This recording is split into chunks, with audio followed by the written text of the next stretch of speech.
Hey guys, welcome back to Rooting Mindfully. My name is Ayana and today I am doing my April favorites.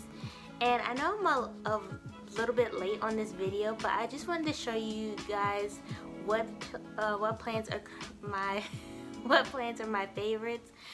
And these aren't just for April. These have been the plants that have been just riding it out with me, especially during my period of neglect. So I just wanted to go ahead and highlight these plants and just show you how they're doing. And then I have Sage hanging out with us here.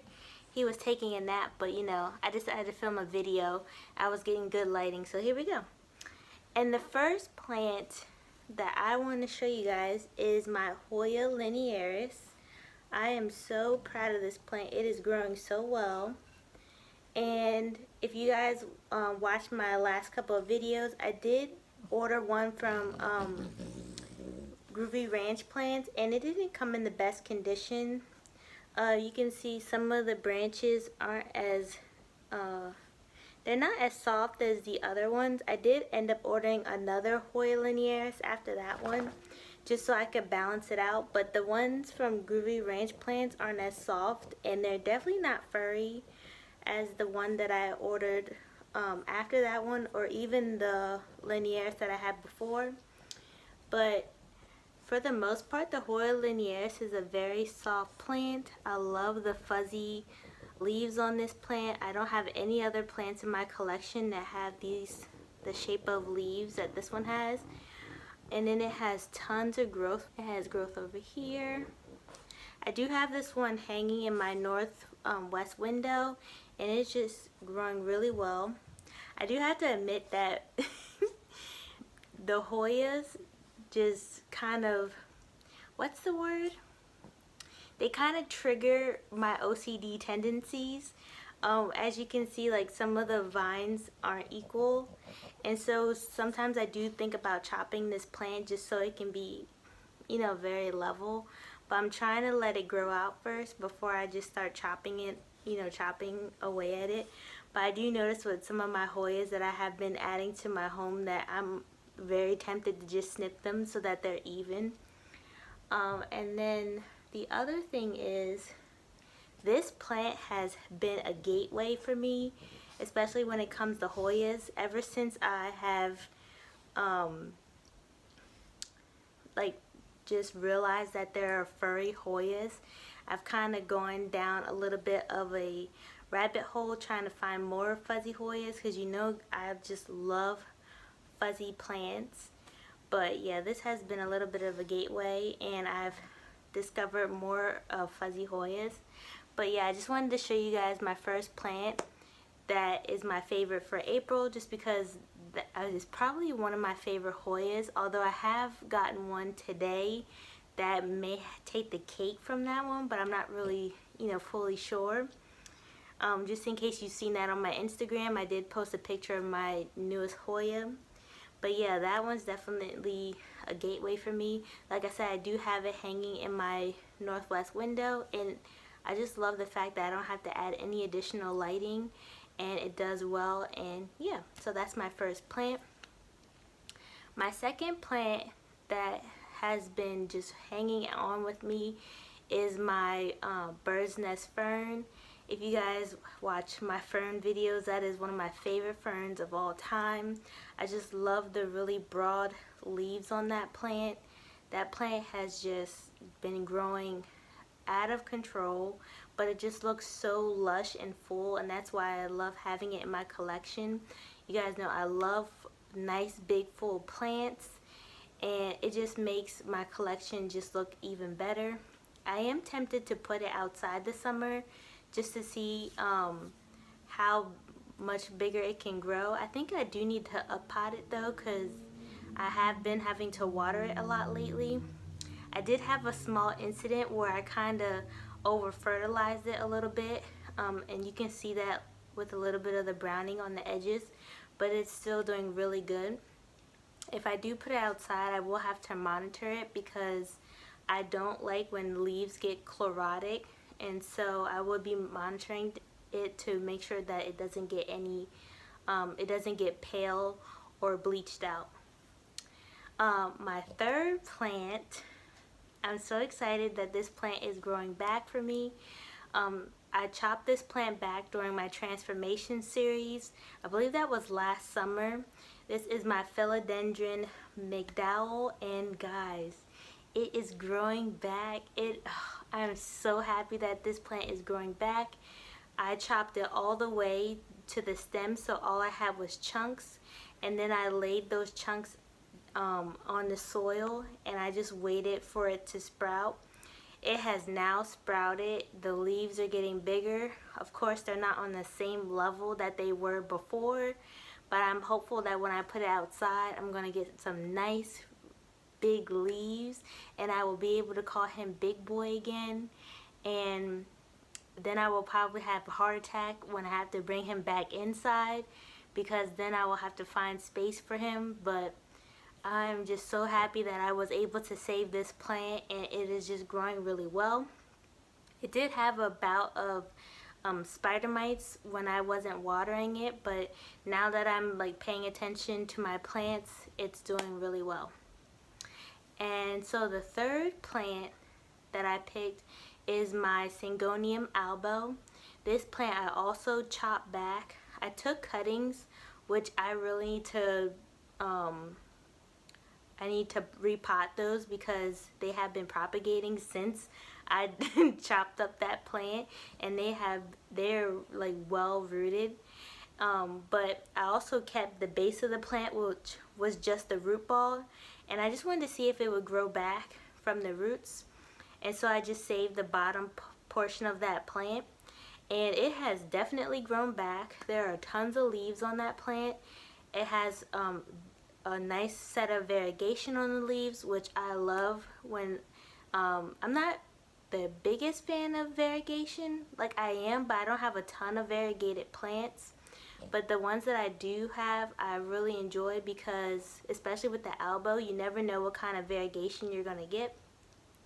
And with this one specifically, you have like sectoral variegation, there's splashes of variegation, there's some that come out all white, there's some that come out all green. So that's what I really enjoy about the Syngonium albo. When I had it outside last summer, it was very tall. It was to the top of my stake, and I started to get more mature leaves. I'm definitely going to put that one outside again this summer. Maybe I'll get more mature leaves with the lobes. And yeah, so that one's definitely on my list of April favorites, especially since I wasn't really watering that one, and I had been struggling with Syngoniums in the past with not watering them and them like dying back. So I was really surprised that this one didn't die back, but I think it was because it was in a bigger pot, and so it was able to hold that water better. And the next plant, let's see, that's the Hoya, the fern, the philodendron, the syngonium. My last plant is of course, my Ficus taneki. This plant, it's always been one of my favorites. I love the watercolor splashing on the leaves.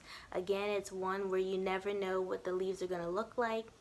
I don't think this plant didn't grow during the winter, but as soon as it started picking up, it started getting a little warmer.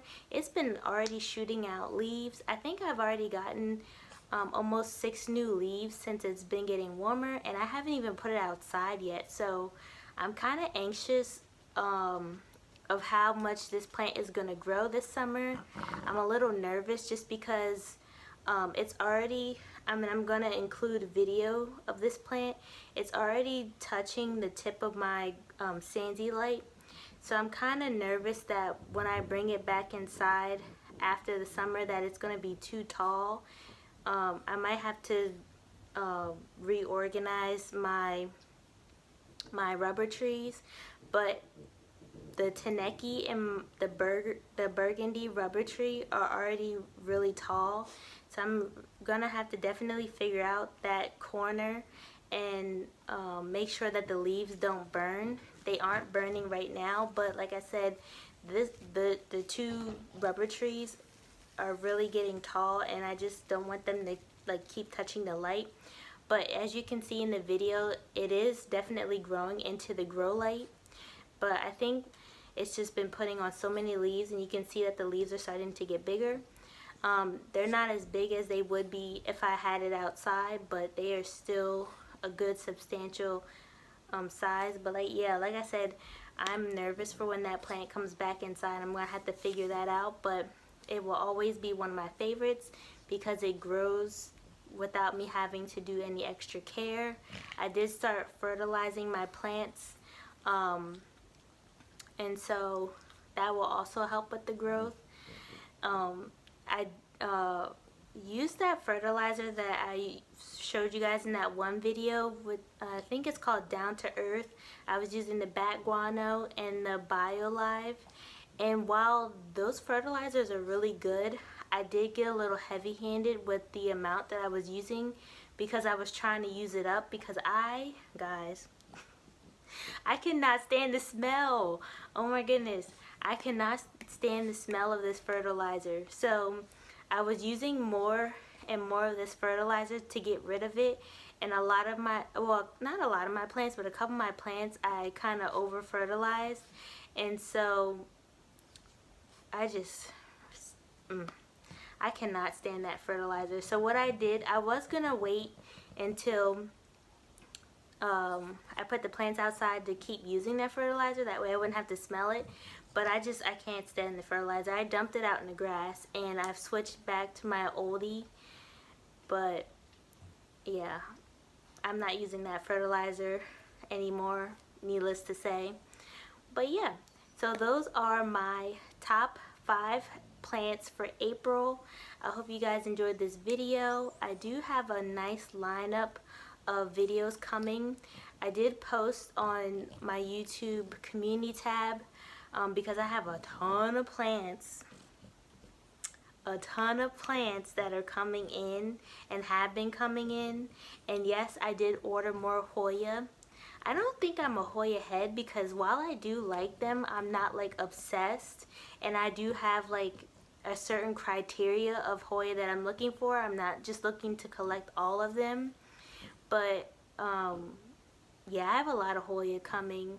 I have those pots, they finally got here, and I have a couple other plants that I want to show you guys. So check out my community tab. Let me know if you guys want to see it, like one big haul of Hoya, like other plants, Caudex plants, and my pots, or if you want me to break it up and just do like Hoya plants and then do the Caudex and pots and the other plants in a second video, because like I said, it's a lot of Hoya.